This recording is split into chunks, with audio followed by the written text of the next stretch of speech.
दोस्तों नमस्कार। आप देख रहे हैं खबर बिहार 24। मैं हूं विवेका। बिहार में 1 अप्रैल से जमीन खरीदने पर नए नियम लागू किए गए हैं।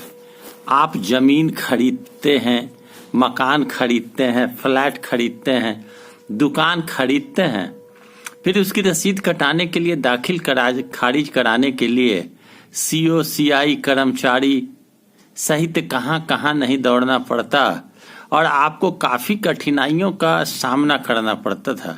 लेकिन अब बिहार सरकार ने यह नए नियम लागू किए हैं कि जमीन रजिस्ट्री कराने के साथ साथ ही आपकी दाखिल खारिज की प्रक्रिया पूर्ण कर ली जाएगी।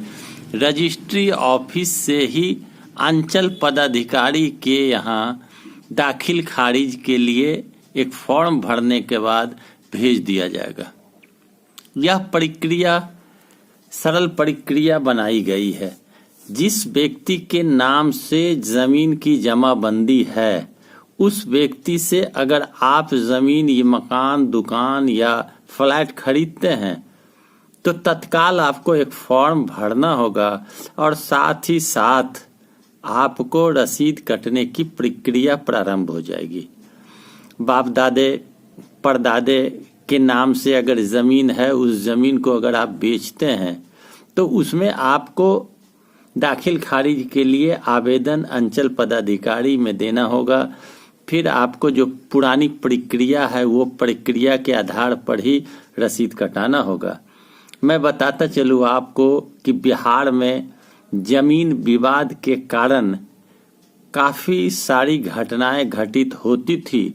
सरकार ने देखा कि जमीन विवाद पारिवारिक हो या गैर पारिवारिक हो, हर जगह ज़्यादा से ज़्यादा फैलता जा रहा है। इसी उद्देश्य से सरकार ने यह प्रावधान किया कि 1 अप्रैल से जिस व्यक्ति के नाम से ज़मीन है, अगर वही व्यक्ति अपनी ज़मीन को बेचते हैं तो दाखिल खारिज यानी रसीद कटाने की प्रक्रिया तत्काल रजिस्ट्री ऑफिस में एक फॉर्म भरने के साथ साथ शुरू कर दी जाएगी। मैं बताऊं आपको कि बहुत सारे लोग ऐसे भी हैं जो ज़मीन रजिस्ट्री कराते हैं लेकिन दाखिल खारिज नहीं कराते, ज़मीन की रसीद नहीं कटाते, पुराने मालिक के ही नाम से ज़मीन जमाबंदी में पड़ी रहती है।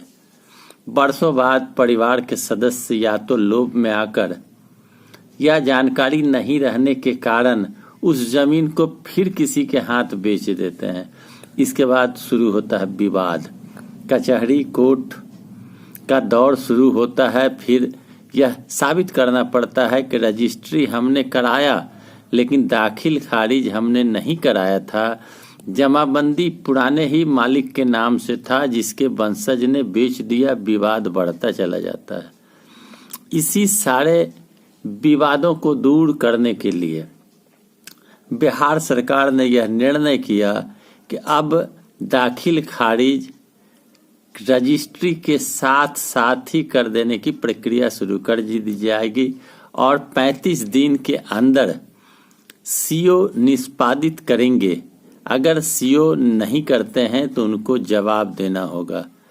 पूर्व में अंचल पदाधिकारी, सीओ सीआई कर्मचारी के विषय में कहा जाता रहा कि काफ़ी दबाव में आकर और काफ़ी लोभ में आकर किसी की ज़मीन किसी के नाम से रसीद काट दी जाती थी। किसी ने किसी की ज़मीन पर दावा किया और उसको दाखिल खारिज कर दिया जाता था और पुलिस के मिलीभगत से कब्जा ज़मीन को करा दिया जाता था। इन सारे बिंदु पर विराम लगाने के उद्देश्य से सरकार ने यह निर्णय किया कि अब जिसके नाम से ज़मीन होगी, जिसके नाम से रसीद कटती होगी, वही व्यक्ति अब ज़मीन रजिस्ट्री करेंगे। इस नियम को लाया गया लेकिन कोर्ट में मामला दर्ज कर दिए जाने के कारण यह रुक गया कि केवल ज़मीन की रसीद जिसके नाम से है वही रजिस्ट्री करेंगे।